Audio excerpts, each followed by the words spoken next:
For more on the recent World Bank IMF meetings and where the global economy is going for the rest of 2024, we're joined by William Lee, Chief Economist at the Milken Institute. William, welcome to the program. Thanks very much. I want to kind of get right to it and talk about your key takeaways from the spring meetings. I had a chance to speak with a few economists ahead of time, and a lot of people didn't really expect a lot. What's your takeaway?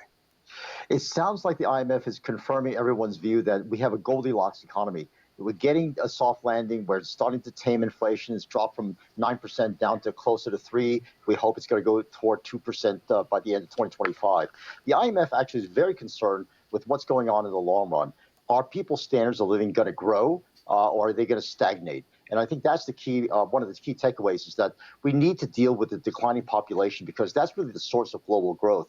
And even though the IMF has left the global growth projections about 3.2%, it was 4% 10 years ago and 4.5%, 5% 10 years before that. So global growth is slowing and productivity per person is slowing, which means standards of living are not growing as fast as people expect. And that growing aspiration, especially in the developing world, is something that the politicians are going to have to deal with because that's a source of social unrest. Okay, so despite the upgraded slight increase in global growth, kind of detail your concerns about what you just talked about and the frustrations that people are going to feel virtually on every continent with the IMF and World Bank, the way they're looking at the global economy right now. Well, I think some people are going to be very surprised to hear that the IMF's estimate of the tensions between the United States and China will only lower growth maybe about a tenth or so, a tenth of a percentage point, which sounds awfully small. But what we know is that the fallout from the kind of tensions that we have globally is the fear of fragmentation, that we will start to isolate countries into pockets. And that is going to really hold back the ability to share progress, share information, share knowledge. And the holding back of migration around the world, the immigration problems the United States is facing and other countries are facing, that also cuts off a source of productivity growth as the best and the brightest find their way to make use of their skills around the world. So these are the concerns I think globally that the IMF has talked about now much more aggressively than ever before. And of course, there's a perennial problem of how do we fund this stuff? And if the government deficits are getting higher and higher, it's crowding out private investment, which is the source of the productivity growth that we're all looking forward to. Wow, let's talk more about that. If it does crowd out that private investment, I mean, does this leave everything on the backs of the government?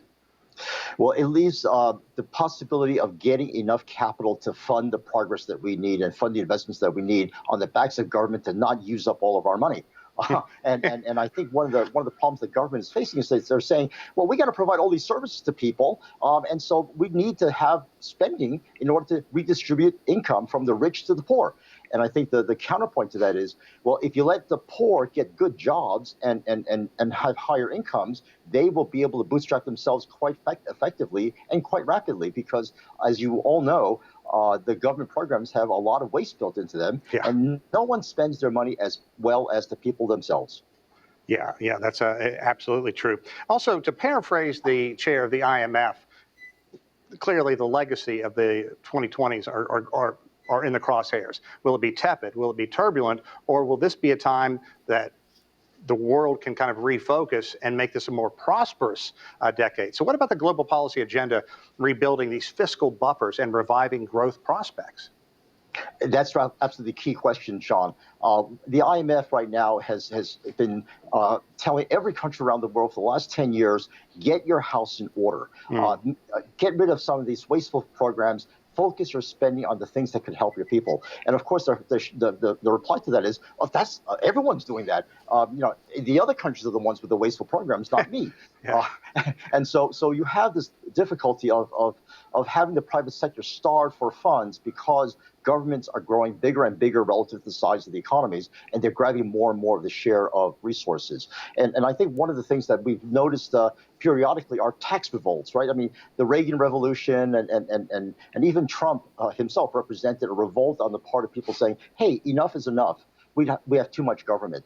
And we're seeing more signs of that even in the emerging markets. The one place we haven't seen it is in some of the more less democratic countries around the world where governments still are a commanding force in those economies.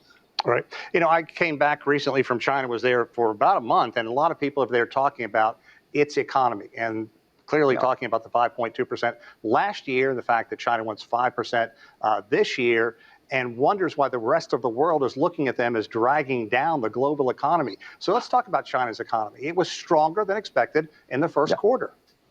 Absolutely. And it surprised a lot of people that it was at 5.2 because most economists, including me, expected a four handle. But if you look at the composition of that GDP growth, a lot of it came from the state-owned enterprises. A lot of it came from government spending. And while that's absolutely necessary, in order to have long-term sustainable high growth, we need to be able to have the private sector come back stronger. And that lack of demand on the part of the private sector is something where China's policies will have to address more. They're going to have to shift from a supply side orientation to a demand side orientation in order to get growth on a sustainable track.